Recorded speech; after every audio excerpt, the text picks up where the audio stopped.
When you say hepatitis, it is basically the inflammation of your liver. And it can be caused by many factors.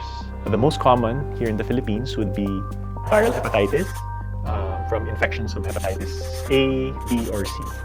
Other causes of hepatitis or inflammation in the liver would be drugs such as steroids, antibiotics, other drugs for the heart such as amiodarone, chemotherapeutic agents such as tamoxifen, and other causes such as autoimmune diseases and the like. When a person has hepatitis, usually they would have symptoms, and the most common symptom would be fatigue, which is actually non-specific symptom.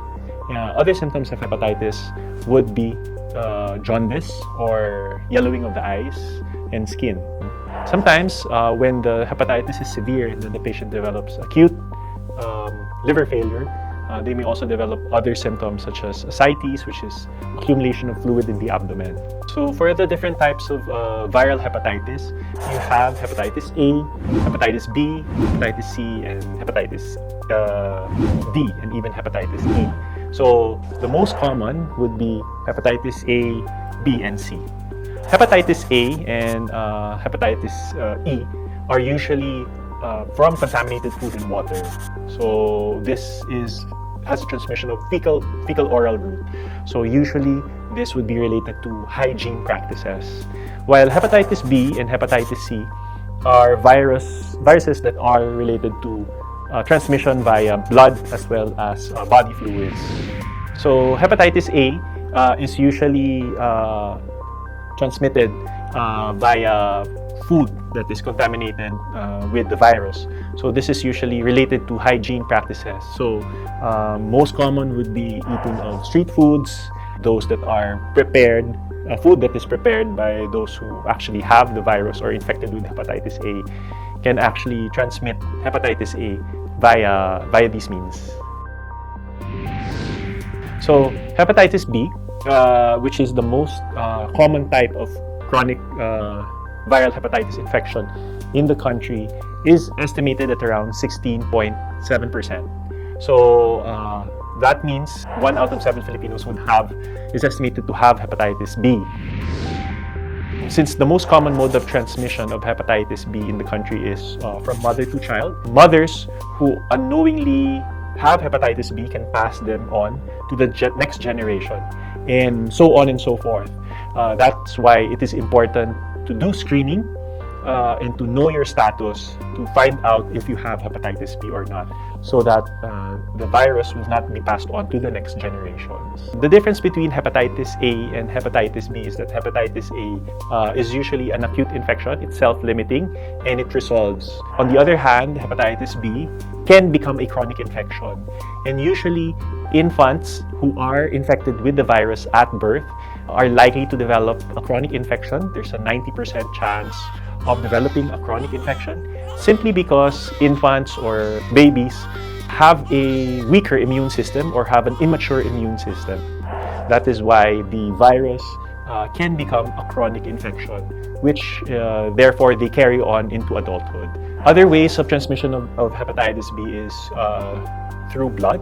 So any exposure to blood of another person can transmit hepatitis B, such as needle stick injuries, IV drug use, and sharing of personal items such as nail cutters, clippers, pushers.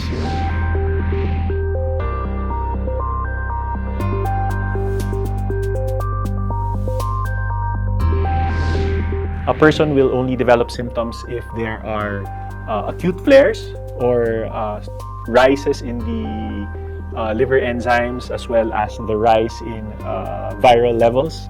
And symptoms may be seen usually just by simple blood tests such as your SGPT and SGOT. They may develop also some non-specific symptoms such as fatigue.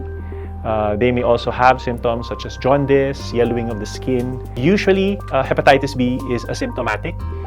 That's why it's important to get everybody screened and to know your status. The recommendations of the Department of Health is that all Filipinos should be screened for hepatitis B by getting a simple test called your HBsAg, or your hepatitis B surface antigen. So it's a simple blood test to get yourself screened if you have hepatitis B infection or not. Chronic hepatitis B is not totally treatable but can be managed. So with proper medications, the viral load can be lowered down, and depending on your physician as well as advice from your healthcare practitioner, to lower down your risk for the development of liver cirrhosis and liver cancer. All newborns should be vaccinated for hepatitis B, which is programmed by the Department of Health. All adults who do not have immunity may also be vaccinated for hepatitis B. And the usual schedule for vaccination for hepatitis B is usually at 0, 1, and 6. So that's 0 months, and then after 4 weeks or after 1 month, and a booster dose, which is the 3rd dose after 6 months. There are programs aimed to reducing hepatitis B prevalence in the country. The government, with the Department of Health, has advocated vaccination of all newborns within the first 24 hours of life. So that effectively reduces vertical transmission or mother-to-child transmission of hepatitis B. And here in Makati Medical Center, with the section of Gastroenterology and the liver unit, we have programs aimed at liver awareness as well as screening of our patients, especially those who are at risk for liver disease. So for those who are unsure of their hepatitis B status as well as their immunity, you can simply get yourself screened with a simple blood test such as your HBsAg or your hepatitis B surface antigen, which screens you for hepatitis B infection. An anti-HBs test will also determine your immunity to hepatitis B. So if you do not have immunity to the hepatitis B and you are negative as well for hepatitis B infection, you can get yourself vaccinated even as an adult. And the usual dose is 3 doses, as would be recommended by your healthcare provider. Since the Philippines is endemic for hepatitis B, there's a call to action for all Filipinos to be aware of their hepatitis B status. So most important would be to know your status, get yourself screened, and get yourself tested, as well as knowing what type of treatment you may need if you are infected with hepatitis B.